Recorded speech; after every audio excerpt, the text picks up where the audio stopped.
In fact, from there actually has been right on target, according to most people I've spoken to. And I mean, Well, have you read his book? That I can't say I have. I believe he said we were supposed to be in famine by year 1980. Right, but most of the world is in famine. I mean, we've actually, on a global scale, there are more people starving today than there was 20 years ago. Well, there's more people. As a percentage-wise, the world has gotten richer and standard of livings have gone up. And there's actually a website that does a great job demonstrating that, because it goes and shows the per capita GDP of countries, inflation adjusted. Almost all countries have gotten richer and are healthier. Parts of the country may have gotten richer, but people who use Actually, that flies right in the face of Amnesty International. most of the people are poorer and doing much worse off. I don't think you'll find that. They're not, because they're working in sweatshops, and when 20 years ago they were working on farms, but things like Monsanto have put them out of business. They can't farm anymore and live off the land. They're working in sweatshops. They're making sneakers, and they're earning pissant wages. Actually, they're proportionally earning less now than when they were actually working on farms for the family. I don't. Just a comment. I don't think we can solve every problem in the world. We're here talking about global warming. Can I ask a question? Sure. That's what we're I having. think there's one point being missed I see over and over. Mm-hmm. You can't do a controlled experiment on the Earth. There you go. You can't do a scale model because you don't have artificial gravity. You can't produce an artificial sun like engineers do. And since, according to Unstoppable Global Warming and many other sources I've read, the Earth's been going through these cycles long before there were any SUVs, and that raises a very profound point that the sole proof are models, which have no track record at all. And as a Jewish man, I get incensed when I see the word Holocaust denier and denier, something that's based on computer models that have, you can get any results you want. A model is just a spreadsheet that says what you think.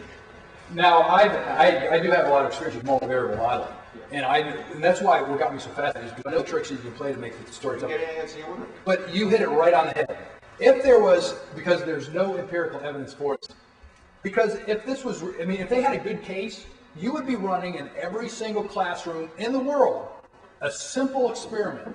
You would have a jar with 270 parts per million of CO2 and a jar with 380 parts per million of CO2. You'd shine an infrared light on it and you would measure temperature change on it. You don't see that done anywhere. Okay? Very easy way to prove this, right? If increase in CO2 goes higher, you should be able to replicate that in a laboratory, right? Show me, because I've looked very hard, okay? Show me anywhere where that experiment has been done to prove it. You can prove that CO2 absorbs infrared radiation, yes. But you can't show, at least they haven't, or if they have, I haven't found it, a simple experiment of increasing CO2 in a flask, shining a light on it, and measuring temperature change. It doesn't happen. Or if it does, they just seem to have overlooked doing it or publishing the results. Well, a lot of this issue has been, you were talking about Big Brother is watching. The people who oppose the idea of global warming are incredibly wealthy and incredibly powerful. You have Exxon Corporation, for God's sake. It's the biggest company in the world. Well, I just showed a chart showing that ExxonMobil, because of all the threats, they stopped funding people to do research that would be contrary. So if they are that powerful, they certainly back down, and they're no longer funding research. And don't you have a problem with being able to even fund it? I mean, what's wrong with funding people like, by the way, I get a lot of hate mail. I do not for the oil companies, okay? I don't have a dog in this fight. I found this interesting. I created the presentation. I'm looking out for the well-being of the next generation. I don't want them to go through what I went through when I was a kid. I want to leave the world better for them. That's my only motivation. Okay, well, then one of the things we should be working on is we should still be working on alternative fuels. There's no argument there. No argument there. Okay. But a lot of the thing about targeting Al Gore and sort of laughing about Al Gore is you sort of shoot down a lot of other stuff along with it. I mean, Mikio Kaku, and I would, think you'd be very hard pressed to find anyone who would think that he doesn't know his science is one of the strongest supporters of global warming. I totally agree with you. Like I said, as you can read everywhere, there's a quote-unquote consensus out there. And I've just reviewed the science with you. Do you think you should be able to have a consensus when someone like me can get up here and raise these kind of questions? I took Dr. Thompson's own research, and I can ask simple questions and point out simple flaws. and he's one of the leading scientists in this field. And you just saw his data and his conclusion that he gave to the mechanical engineers at Ohio State. And if you can sit there and honestly say to yourself, you know, that's good science, then it's good science. I look at it and say that's a bunch of garbage. I'm saying that the conclusions they reach aren't supported by their own You data. have evolutionists deniers, you know, saying evolution is just a theory. I'm not denying it. I'm just simply saying this is the data. Just what does the data tell you? I mean, like I said, I'm just doing this to trigger some interest. You go do your own research and believe what you want to believe. Will tell you though, if they start taxing gas by $2 or $3 a gallon and you're upset now, you're going to be really upset when you see the solutions to these things. Because every time I go to one of these events down at Ohio State, they always bring up population control. It scares me to death. You know? We have to do something about And they talk about it freely, just like you're talking about here. Yeah. When you start talking about population control, and you look back what the governments have done historically, and you see China justifying infanticide on it, I wouldn't be pushing for that kind of an agenda. Well, the problem is that science, It scares me to death. Science is not a kind thing. You know? I mean, science is a, you know, total son of a bitch. And, you know, and when May you I just have say one thing? When there is too much population, Mother Nature controls it, and Mother Nature in and of itself will stop it. If you want to be worried about animals, be worried about the rat population in New York. There's going to be trouble here. Well, yeah, we'll have famines and millions of people will die. Why not use We're going to birth start control? dying from the rats. There's more rats here than ever. Well, that's because, you know, rats are actually a foreign species. They were brought over with the first settlers. They're not native to the... Species. They were made by Mother Earth. Well, no, but they No, came from but another country. they came from Europe. They were never a North No, American. they may have started here and then gone to Europe and Well, come no, back. they actually didn't have them. Could I suggest that we move on to the next phase? I wanted to see if we could start to create some documents of freedom, because right now the Internet Skeptic is presenting information that's different than what we have been hearing in a lot of different more status quo. Even your traditional liberal status quo is But what makes status them quo. traditional liberals? He happens to be right. What he's doing is he's teaching you to think and not assume anything that's being fed to you is truth. Can you pick up what he's saying, Johnny, or should we go around in a circle? Oh, excuse me, I just wanted to, Vivian, I'm just trying to create a protocol. My biggest concern is that there's freedom, that people, at least in this small room, or large room with a small number of people, at least are feeling relaxed and comfortable among each other, that we can express whatever is a deep concern to us. Because I think that's when I really feel bad. Even, Luke, when I saw you at the 9/11 Accountability Conference in Arizona, one of the presenters had given me some ideas that I had never heard at any 9/11 Truth meeting here in New York. And I found that in order to investigate this more, there was, for the sake of not dissenting from a momentum that was built up, or a group, because people were afraid to step out of that. And I thought, my God, if you're afraid to express a different viewpoint, it's a bad day for a free Express what your country. heart wants you to say. Excuse me? You should express what your heart is telling you to say, and never be fearful of your heart. Well, thank you. So with that tone in mind, can we sort of carry on, and Johnny will move the shotgun mic so we can pick up your questions? In the past, I've looked at the books, and there's a new one out, Politically Incorrect Guide to Global Warming, but they're not easy enough for the public to understand. I have 2 years of physics, and there's some things went by, and I have to look at the CD. And so I wrote one scientist that I was impressed by, Sally Baliunas, a solar physicist. Yes. But she would write back intermittently. What I tried to convince her to do is write a simple book, had a name for it and everything, but she kind of lost interest. Is there a scientist that can write in an accessible way, you know, maybe 8 to 10 key points? Because you need a simpler book, and then people can graduate to this material as in the appendices. Did you think this was relatively simple? No, I have 2 years of physics and I Still studied. I think yeah. there are still a few things I have to think about. So Because I've been trying to dumb it down as much.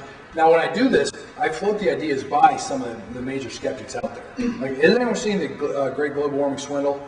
Yeah. Many of those scientists I correspond with to create this, and so we're trying to do that. It's trying to dumb things down into, I think the average person still too above.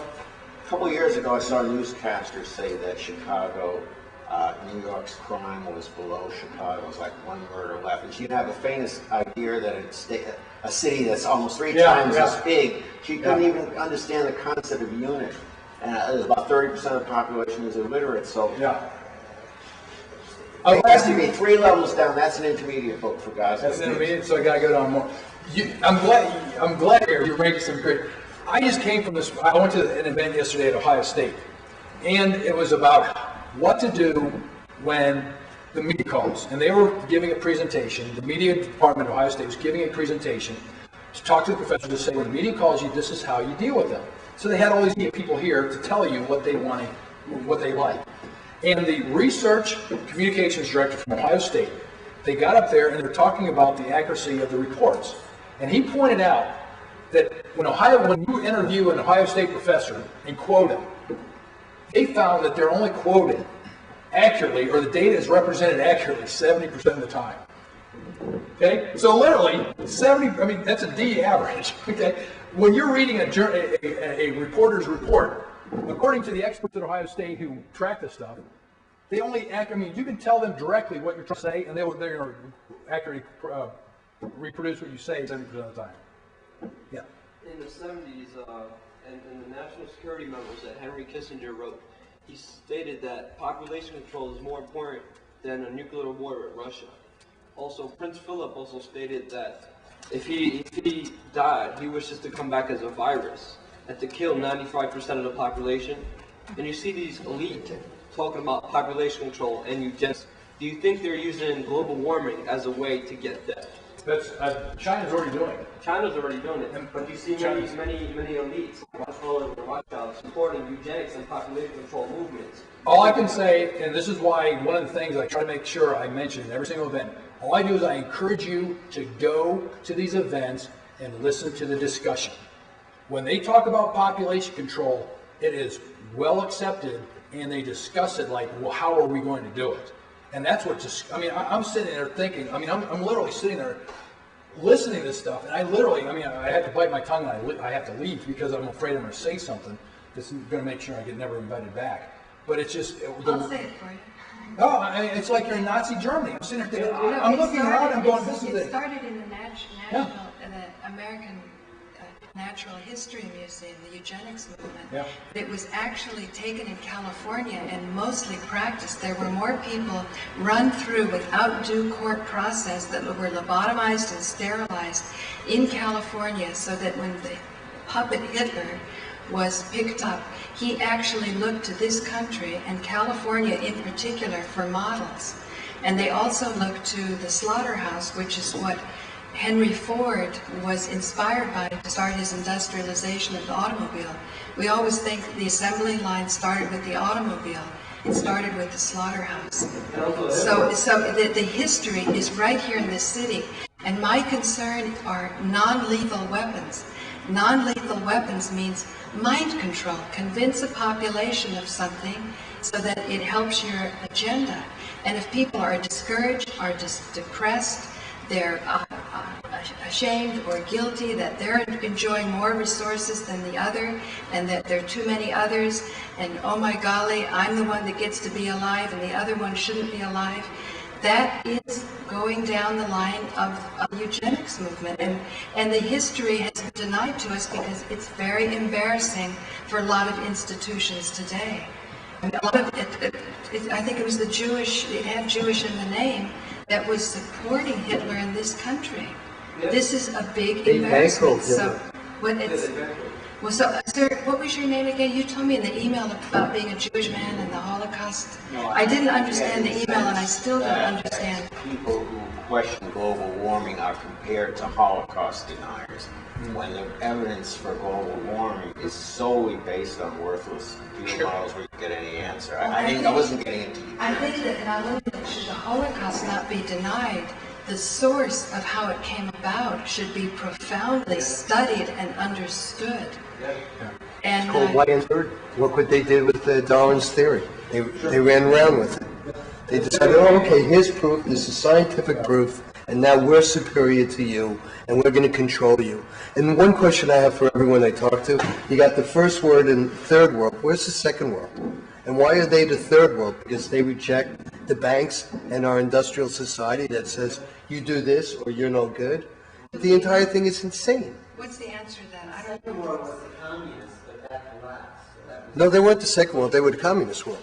When you sit with these people with the G8, there is no second world. And what makes these people poor? Because they tell the banks to eat it? You know? The banks are the worst things that happen. It's their way or the highway. They're not poor. They don't worship Sky God. They worship all the spirits that everyone used to worship before Sky God came and enslaved all of us. Right, but in the modern day world, a lot of countries that are considered third world countries are that way because the IMF and the WTO actually run their economy. And actually, in fact, the United States actually runs economy of more than 1/3 of the economies worldwide. Yeah. I mean, I'm So just saying. that's what makes them poor. It's not that they reject the American economy. I want to say so. If you're uncomfortable, I'm really No, that's okay. I'm concerned for you because I know you're very good-hearted and you really want to help the world. And I wish I can tell you how much I sympathize. When I had money and I was giving money away to try to help things, I got to a certain point where I felt I wasn't helping things. And the reason I wasn't helping things was because I didn't understand the beast. I didn't understand what it was that I was trying to help. That's what I'm saying. When you're saying you're a Jewish man who resents being labeled as like a Holocaust denier simply because you're questioning global warming, that just makes me nervous. If anybody's not allowed to think in a certain way, and I certainly don't want you in this room to feel you voice your deepest, most heartfelt concerns. And I know Joe Friendly, just sort of out of a favor to me, has even opened himself up to this whole thing because he has so well covered all of the global warming conferences. And Mitchell Raven sent me an email totally scolding me for even having an event like this and said, you know, look at your good friend Joe Friendly, who is so admirably covered it. So I would want you too to be able to express most deeply what you're thinking while we have a chance with this Midwesterner, I guess you'd say you are? Born bred. Yeah, I mean, he's got the guts to go up to Lonnie Thompson, and every time he gives a presentation, he invites all the people at the Byrd Polar studies. He says, double, triple check. The famous guys never show up, but they always send a grad student. Actually, they send the education director. Yeah, I mean, this guy here, I was annoyed because I didn't want him coming in for free. He was from the Sun, and he wanted to be in his press. So he showed me his cards. He had the cards. But when I went out and talked to him, his bigger concern is AIDS. And then that's something I'm going to take up with him later. But there are common themes. Now, I know somebody could have come here, saw there was 9/11 truth, got turned off, and decided not to come. So I think whatever your thing is, whether it's AIDS, or it's the codex on the food, or, you know, the global warming, I think it's important that you go to the argument to whatever level you need to go to that allows you to stay in community with the people you are living with, first in this local New York community, but ultimately in the entire world community. I'll respond to that. Great. Thanks, Joe. This is Truth for the Change. Truth for a Change. Everyone knows Joe's show, Truth for a Change. It's a daily show. More or less comes after Amy Goodman. First of all, I admit I'm snowed. I couldn't quite keep up with all that. So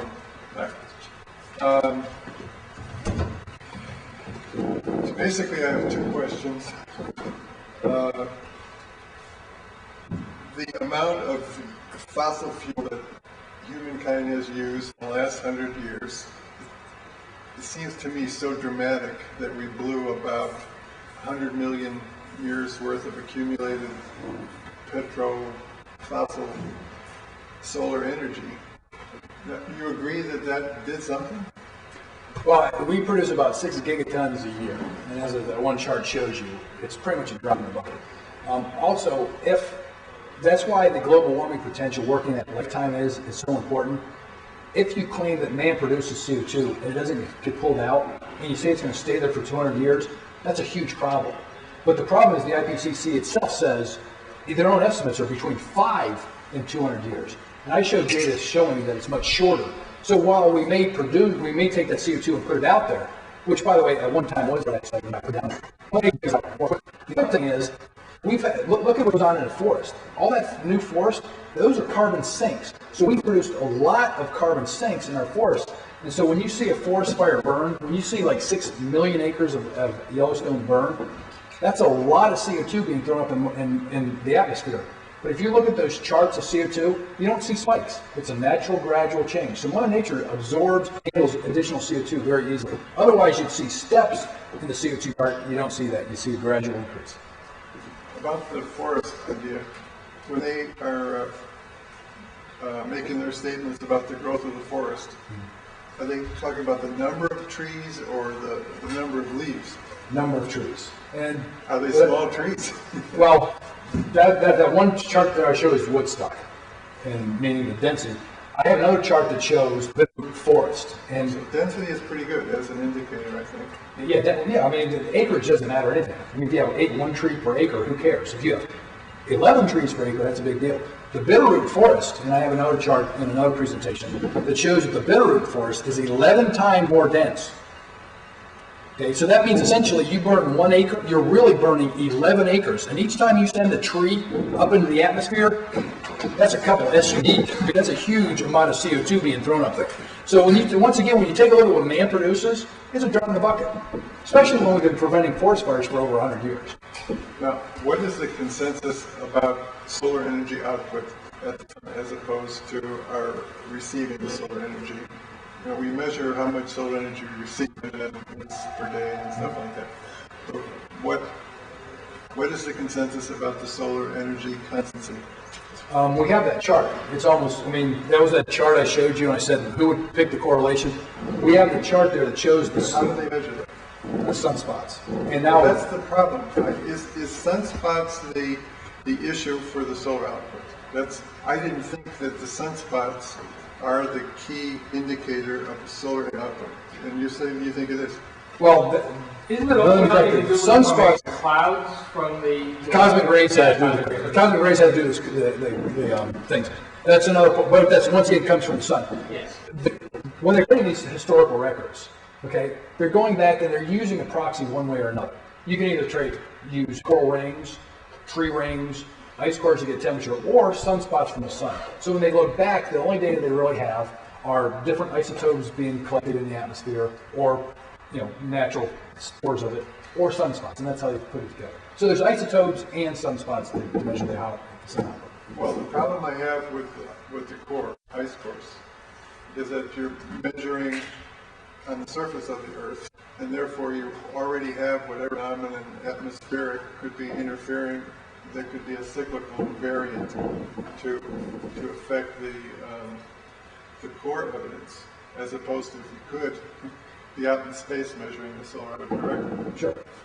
That's a proxy. Also, like I said, think about the logic of using an ice core to measure temperature. Once you get above 32, the recorder turns off and actually starts erasing. There are no gaps in those ice core charts, and yet Lonnie Thompson himself will show you areas of melting in his ice core, but there's no gaps. So he shows you periods of melting, but there's no gap, showing that once again there's a real problem with their data. Also, Vostok is on top of a lake. So you've got a warm lake underneath there that produces a lot of CO2, has natural organisms, and they find organisms throughout the ice core, which also disrupt CO2 and oxygen levels. I just have one question. So basically you're saying that all the millions of tons of pollution that has existed since probably the 1900s on that from factories and cars has no effect on global warming. That's basically your conclusion. No. That's it. Let me clarify one thing. You're saying pollution, and I'm talking about CO2. But I mean global warming. You're saying all the tons of pollution that went into the atmosphere from man-made, machines have no effect on global warming. Who's seen the dimming Earth? Man does impact, as a matter of fact, the dimming Earth shows that pollution actually cools the atmosphere. Particulate matter cools the Earth. They did a study on 9/11 of all things, that when they pulled all the jets out of the sky, and you had a clear sky, there was temperature anomalies, meaning that what man actually does helps cool it. Just recently, the UN pointed that out. The pollution actually helps, especially particulate matter, just like the mountain, the volcanoes. No, it was not Krakatoa. It was. Oh shoot! A volcano once produced so much particulate matter that it produced a year without a summer, and you can get on the Google search, a year without a summer. It's not Krakatoa. I lived in LA, not saying volcano. Yeah. We had 1 day of sunshine in 90-something days. Yeah. So the pollution, all the man-made carbon dioxide, monoxide has cooled the Earth.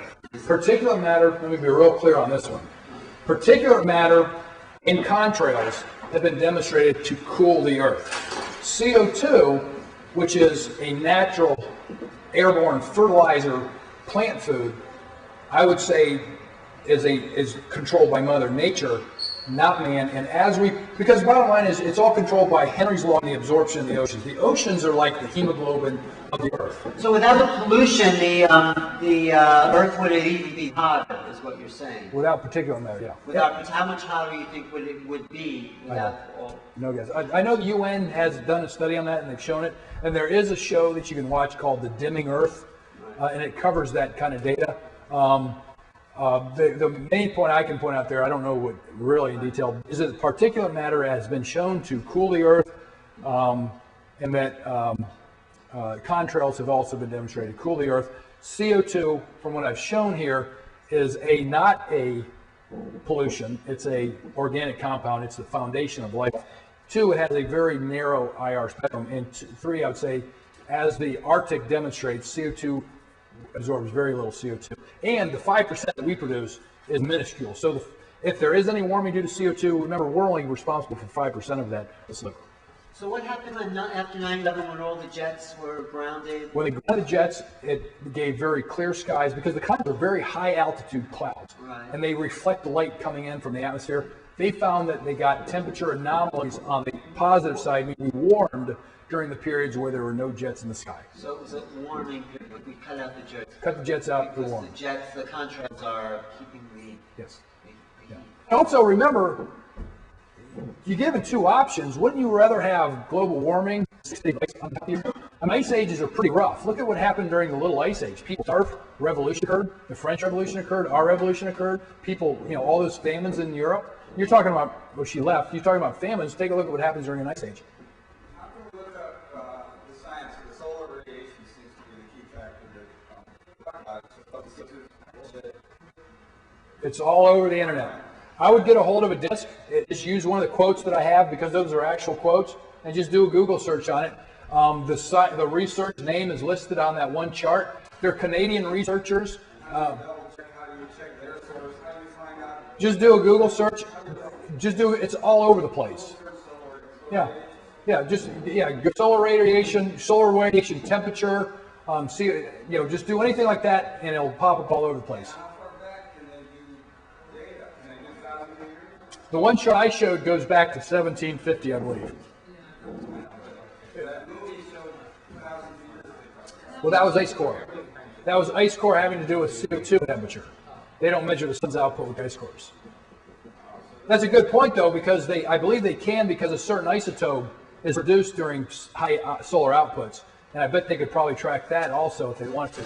I don't know that research having been done, though. I do know they have it from sunspots and other areas. On the concern of the oceans rising. Yeah. I've been noticing that some studies are coming up stating that as we warm the ocean and get more water vapor and get more clouds and get more precipitation, some of this is going to fall over Antarctica, a landmass. And as a result, they in fact remove the water from the ocean and put it on land. The North Pole doesn't matter because it floats. Sure. But Antarctica doesn't, so that in reality, the oceans may not rise, they may fall. Exactly. Have you seen anything on that study? Yes, I have heard that, and also what you're describing is the partial hazard in the stage in general. It takes all the ocean and puts it on the ground, and that's exactly what would happen as you start heating the ocean around. I mean, that's how there's. Yeah, it sounded logical. I just Yeah. was curious. And it's, as the wind blows it across it, that's precipitation is going to come out. May I just add one thing? You're assuming that it was ice. And there's folk legend that that was not always ice. Well, actually, there in another presentation, I show that Antarctica was tropical, but that was back when it was at the location of like South America. It's because it's drifted down. The polar regions, I believe, have always been cold. And that's made in Europe at one time, or Siberia. Yeah. I think they called it Guantanamo Land or something. If you look at When it. they had those birds that were running around. Yeah. They had global warming there Yeah. without humans. Well, they do, on a serious point, they do demonstrate that Antarctica has been a lot warmer than it has been today. Just recently, they found mummified seals on the coast of Antarctica. And what that, it was a research up in Maine, and what that implies is that the seals only go on the shore to mate if there's no ice on there. And so by finding these mummified seals, they're making the argument that Antarctica has been a lot warmer, and it's been a lot warmer because of the seals being on the shore.